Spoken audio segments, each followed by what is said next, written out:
Hi, I'm Chris Fowler, and welcome to Run for the Crown on ESPN Classic. The year is 1989, and in horse racing, there's a hugely attractive duel between opposites. It's the hard luck story versus everyone's favorite. It's the incredible tale of Sunday Silence, the colt who had survived ill health in an almost deadly accident, taking on Easy Goer, the son of Alydar, undefeated as a 3-year-old, and in the spring of '89, already considered the heir to Secretariat. There's a marked contrast, too, in the men who train the horses. For Easy Goer, it's 37-year-old Shug McGaughey, whose wife is expecting at any moment. For Sunday Silence, 76-year-old Hall of Famer Charlie Whittingham, who may have been the only person who didn't consider Easy Goer the favorite. The Triple Crown of 1989 was so electric from the start because Easy Goer was supposed to roll through, winning it easily. Some people had already called him the Triple Crown winner. I had the utmost confidence in the colt, and I felt that you know, possibly even not giving his best effort would be good enough to get the job done. Easy Goer was such a heavy favorite because he had blown away the field in his Derby tune-ups. However, as a 2-year-old, he struggled on a muddy Churchill Downs track in the Breeders' Cup. The last thing Shug McGaughey wanted to see on Derby Day was rain. The track is listed as muddy. The track has not been muddy in 31 years. We call it an alt track, and, you know, there really wasn't anything I could do about it. You know, if you look back, Alydar, probably his worst race of the Triple Crown races was in Louisville at Churchill, and Easy Goer's definitely were too. In addition to the rough track conditions in Louisville, Easy Goer faced tough competition from Sunday Silence. Sunday Silence was a horse many didn't believe in. A horse that, when put up for sale, no one wanted to buy. A horse who overcame an infection and a car trailer crash. A horse who stumbled out of the blocks at the San Felipe Stakes but didn't give up and won the race. A horse who made a statement at the Santa Anita Derby, winning by 11 lengths, but still, at post time of the Derby, a horse that had few believers. And they're up. He's moving fast, and down the stretch they come. Photo finish! This is what thoroughbred racing is all about as we get set for the start of the Derby. They're all in line, and they're off. And Sunday Silence at the start comes right in and bumps Triple Buck. Houston takes the early lead on the outside. Dancel, Clever Trevor along the inside is third. And here comes Northern Wolf, and again a few bumps. And Easy Goer is fifth at this point on the outside, in great position, passing the stands for the first time. Houston with Pinkai on the outside in front of neck. On the inside, it's Clever Trevor second by 2.5. Then a field horse, Northern Wolf, the roan, in third. Sunday Silence comes out a bit from the rail in fourth. And Pat Valenzuela looks over his shoulder and sees that it's Pat Day in fifth on the outside with the favorite Easy Goer. I knew a quarter of a mile into the race that he wasn't running the way that he was capable of running. I was just guardedly optimistic that at some point in the race that I could get him to go ahead and pick it up and respond and get the job done. Ensign is 14th. Hofstra at the back of the pack is 15th and last, and about 18 lengths separate the entire field. The first half mile in 46 3/5 seconds, and Houston, trained by T. Wayne Lucas, winging it on the front end. Clever Trevor, the Oklahoma bred, at the rail is second. On the outside, Northern Wolf up close third. Then a gap of 2.5, and Sunday Silence is fourth. Dancel is fifth, and the favorite Easy Goer is sixth on the outside. Awe-inspiring, his stablemate is alongside and charging up, and now alongside Easy Goer. Then comes Triple Buck and Flying Continental. It's still Houston in front by 3/4 of a length. Northern Wolf second. Here comes Sunday Silence on the outside. The entry of Easy Goer and Awe-inspiring next as they straighten away in the stretch. Sunday Silence, but Pat Valenzuela comes over, has little contact with Northern Wolf. On the inside, Houston is dropping out of it. Dancel is still tough. On the inside, then comes Easy Goer and Awe-inspiring, but with a 16th of a mile to go. And here comes Sunday Silence through the stretch, coming to the finish of the Derby. Sunday Silence wins this Derby by 2 lengths. It's a photograph between Easy Goer and on the outside, Awe-inspiring. So it's Sunday Silence Easy Goer and awe-inspiring. 1, 2, 3. Sunday Silence trained by Charlie Whittingham. He said he would win the Derby, and it was big words from Charlie when he says he liked the horse. They've won it. Pat Valenzuela, Sunday Silence, unofficial, the winner of the Kentucky Derby. They tried to sell him twice. Charlie Whittingham bought a piece of him sight unseen. He's a happy man today. You think we might have a Triple Crown winner this year? If ever a horse could go all the way, this one can. He's just learning. He's run a little green today. Did you see he ducked in and out a little bit? We'll be another Triple Crown winner. Write that down. We'll be another Triple Crown winner. But Sunday Silence would win the Triple Crown. The consensus was that the weather did in Easy Goer and that Whittingham's victory was an aberration. Sunday Silence wore the blanket of roses, but Easy Goer was still the people's champion. I think Easy Goer had difficulties with the track at Churchill Downs in the Kentucky Derby. Sunday Silence did not. And going into the Preakness, I think we all thought that Easy Goer would bounce back. Little did we know, he bounced back, and it became one of the great races in Triple Crown history. The best race I ever saw. Fortunately for me, I was calling it. And they're off and pulverizing quickly, jumps to the lead. Houston on the outside in second, Dancel between them third. Northern Wolf on the outside is fourth, and Sunday Silence is right there and now fourth, moving up between horses. Passing the stands for the first time. Northern Wolf takes the lead by a head. Houston with Cordero on the inside, saving ground in second. Pulverizing has dropped back to be third. Then on the outside, it's Sunday Silence fourth. Easy Goer on the outside is fifth at this point, 3.5 lengths off the lead. Larry Snyder with Dancel at the rail is next. Then comes Rock Point, and 3 lengths back to the trailer Hawkster, who is 15 lengths off the leader, who is now Houston as they move on to the backstretch. The first quarter in 23 2/5 seconds. It's fast, but not that fast. Down the backstretch, Houston with Cordero leading the pack by 3 lengths. Northern Wolf is second, and now the Kentucky Derby winner. On the outside, Sunday Silence takes second, and here comes Easy Goer with a quick move on the outside with Pat Day. Going down the backstretch, it's Houston in front by a head. Easy Goer, the favorite, up to challenge.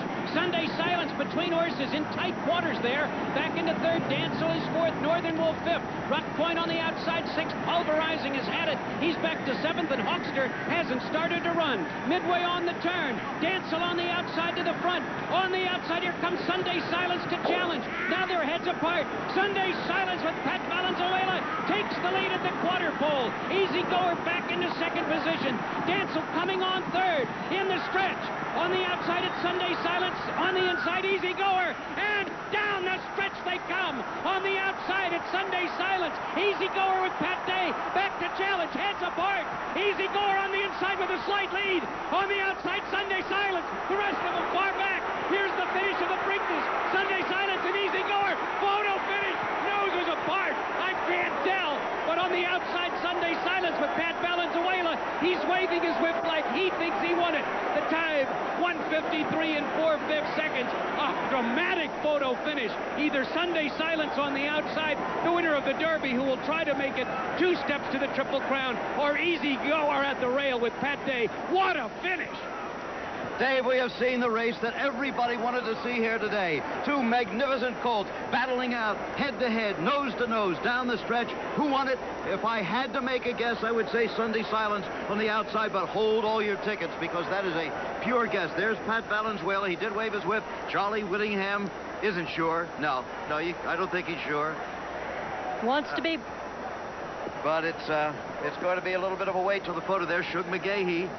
They're both going to go down towards the winner circle, just in case. 1:53 4. We did not get the track record or stakes record that we thought might be achieved here this afternoon. It wasn't for lack of running, Jim. 3/4 in 1:09 2, and these 2 colts hooked up and ding-dong through the stretch. I believe Sunday Silence probably got the nod. A really game performance. I mean, this was a stretch finish written in Hollywood. Pat, can you hear me? This is Jim McKay. Yeah, I can, Jim. You think you've got it? I think so. What does it look like? As I said, on a guess, I said I thought you had it. But I'll tell you, it's a whisker one way or the other. Do you feel sure you have it or not? I'm almost positive. Pat tried to screw me the whole way around and he couldn't do it. Okay. There is the photograph of the finish. As you can see, if a Hollywood director filmed a race, it would need 100 takes to get it to look like this. Pat, unofficially, you're the winner. Can you hear me, Pat? Yeah, I can. You got it. All right. Pat Valenzuela may not have won the race as much as Pat Day may have lost it as they headed down the backstretch. Pat Valenzuela, the rider of Sunday Silence, looked over, seen it was me, and decided it was time to float me to the outside. I'll never forgive myself for what I'd done at that point. The momentum carried me on past Houston as we got into the middle of the turn, and I went ahead and let my horse relax just a little bit, anticipating that Sunday Silence would come back at me. I thought it would take him a while to regroup and get his feet back under him and get back into contention. That's where I underestimated the recuperative powers of Sunday Silence and his ability to run around the turn. And now I found myself in tight on the fence with Sunday Silence on the outside of me, and now we're in a dogfight. And down the stretch they come. Easy Goer had never been in that position before. I wouldn't say that he was intimidated, but he was just slow finding his best stride. He wasn't able to accelerate quite as rapidly. He wasn't quite as agile or quite the athlete that Sunday Silence was. Silence and Easy Goer. Photo finish. Noses apart. And here they come, two of them together. It's a bob of the head all the way to the wire. Sunday Silence, what a game, Colt. They're both game. I mean, this is a storybook finish. This is the one we waited for. This is horse racing, and it could, in fact, be Alydar and Affirmed all over again, going in all three of the Triple Crown races. With the result the same. With the result the same, that's what I mean.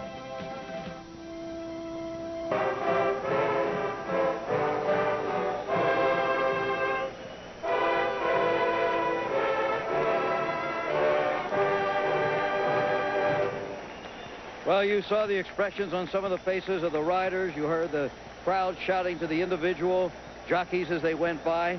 They all know this is a very special moment. Whether you're on the favorite or not, you're riding in the final leg of the Triple Crown, America's greatest racing series. We came out of the Preakness so well, and that I felt like it had to be a very difficult race on Sunday Silence, and I saw how well Easy Goer had come out of it, that I went into the Belmont with a lot of confidence. And there is Sunday Silence. Need we say more? The son of Halo is the favorite, and Pat Valenzuela could win the Triple Crown. It was the most split press box and press corps that I've ever seen. I mean, you had people who were looking and hoping for a Triple Crown winner, and people who were just mad as hell that Sunday Silence, this cheap horse that Charlie Whittingham had sold off shares for, you know, basically a $25,000 horse. I mean, how could he possibly A, defeat Easy Goer, and B, win the Triple Crown? Why, that's unheard of. I mean, you know, we've got to beat this horse. It was almost a political sense to the Triple Crown that year. It was almost like a real nasty election. Charlsie, we had one vote for Easy Goer, one for Sunday Silence from our colleagues. Who do you vote for? I'll pick them when they turn down the backside. Oh, come on now. Let's go. I think any time you have a chance to get a Triple Crown, you know, it's great for the industry. It's great for us in television. It's going to gather more attention, garner more ratings. And it also gives you a sense of history, too, to tell the story of the previous Triple Crown winners and what this horse, and in this situation, Sunday Silence, would maybe take his place in history. He's moving fast, and down the stretch they come. Photo finish. And they're off.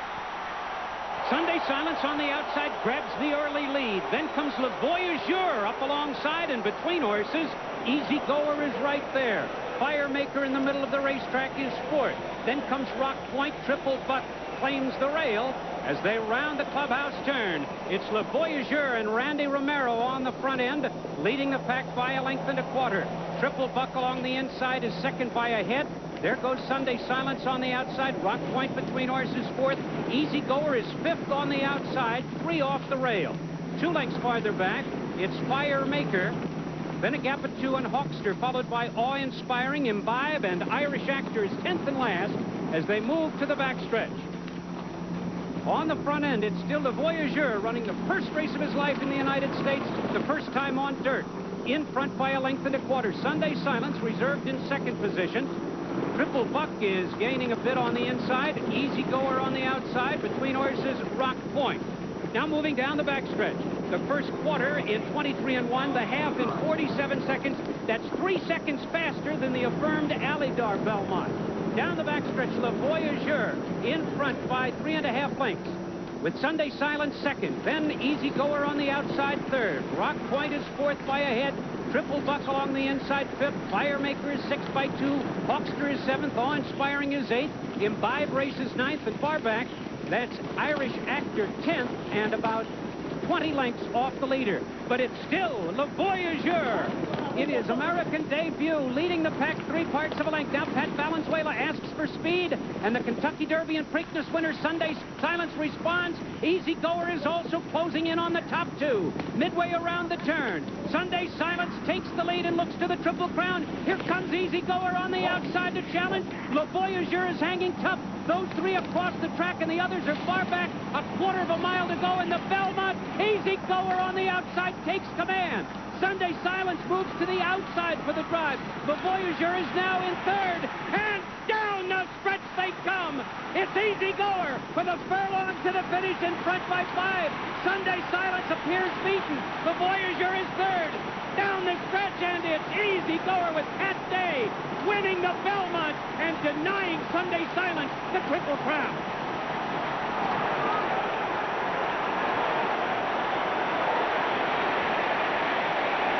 Charlie Whittingham.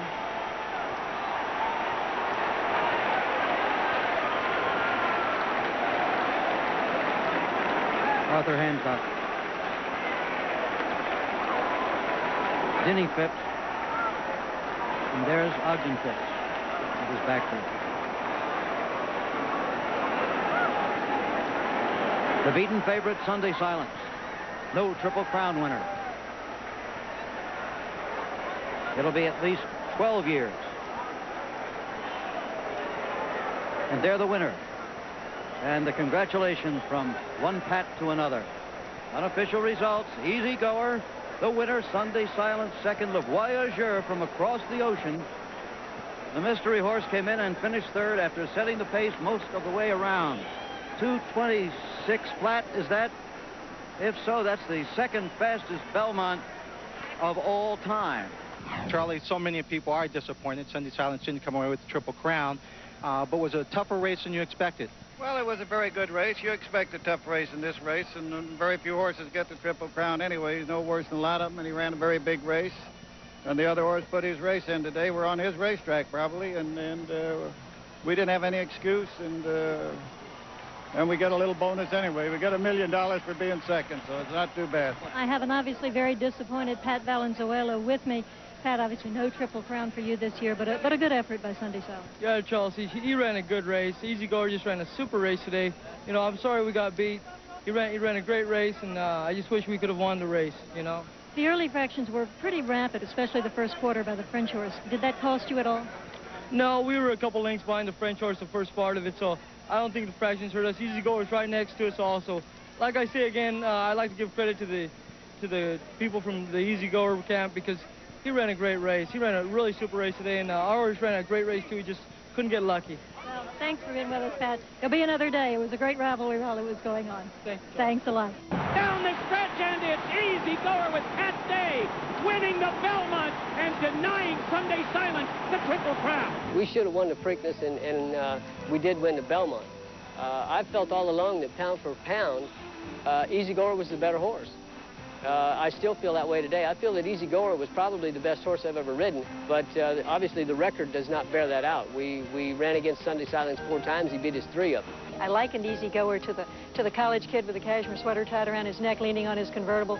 Sunday Silence was the street fighter. He was the guy with the denim shirt and the collar turned up and probably a pack of cigarettes rolled up in his sleeve.